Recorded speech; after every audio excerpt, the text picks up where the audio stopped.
राज्य सरकार द्वारा आखरे बेरोजगार रत्न कलाकारों माटे आर्थिक पैकेज जाहेरात कराता बनासकांठा जिल्लामां आर्थिक पेकेजनो विरोध।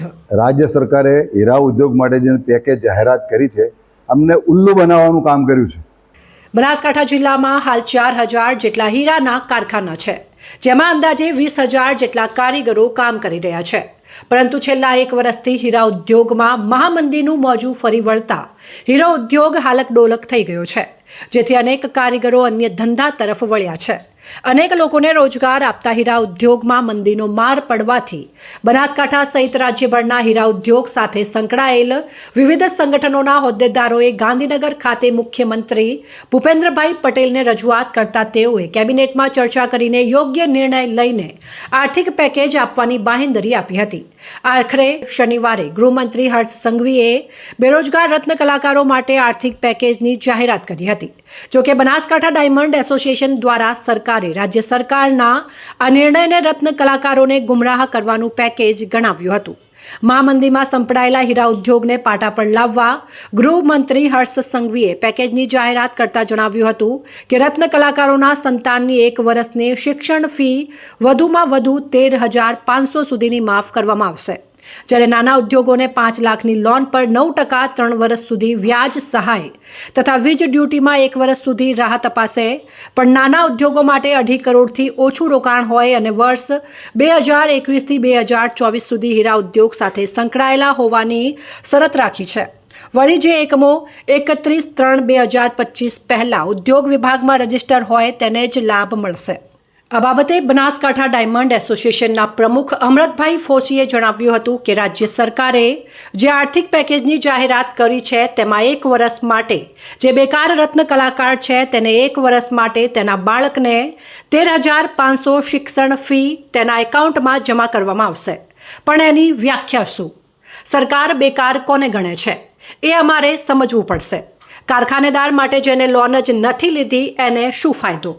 ત્યાં પણ ગુમરાહ કરવાની વાત છે।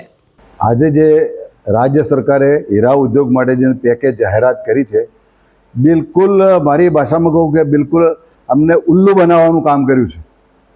આજે એવું કહેવામાં આવે છે કે ભાઈ 1 વર્ષ માટે જે બેકાર રત્ન કલાકાર છે એને 1 વર્ષ માટેની 13,500 રૂપિયા ફી એ બી એના એકાઉન્ટમાં જમા કરવામાં આવશે।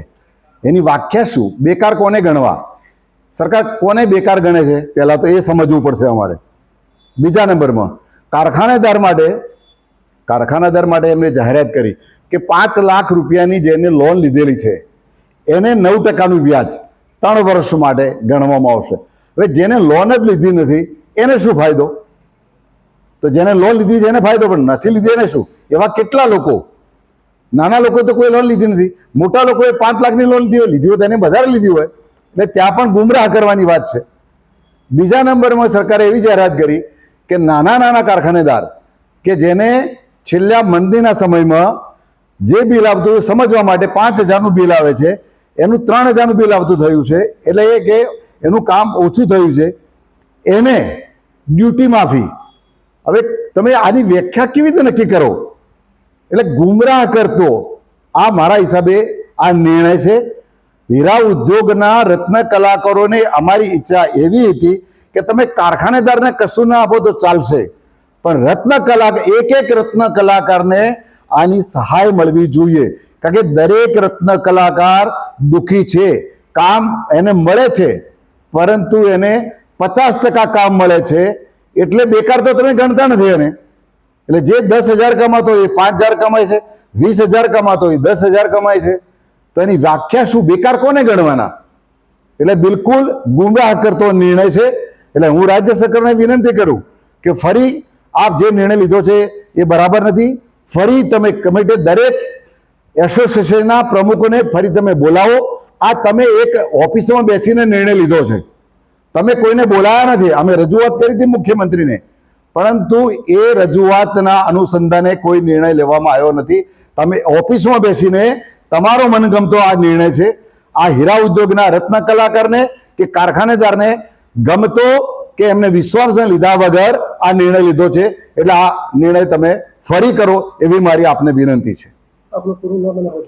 Amratbhai L Fosi, Banaskantha diamond association president અને ગુજરાત ડાયમંડ ફેડરેશનના પણ પ્રમુખ તરીકેની મારી જવાબદારી છે.